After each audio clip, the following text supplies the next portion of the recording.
All right, so this is the WOLFANG GA200. It's a 4K, 30 frames per, it says 24, but it's actually 30 when you look at the details on it. I'm going to show you how to open up this case and take the camera out. Back of the camera facing you. Here's the front, here's the back.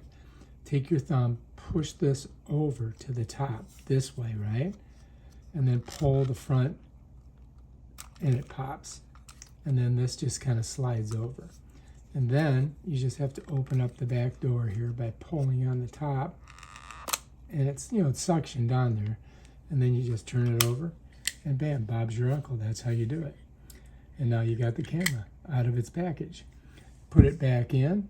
All you do is make sure you've got your lens facing that lens aperture right there. Slide it in, just like that, right? So here's the camera, it's in there. Close the door, bring this around, catch that little lip right there, and then just push it down. Bam, done. Bob's your uncle. All right, if you like this video, subscribe to my channel. Check out my other awesome videos on this camera.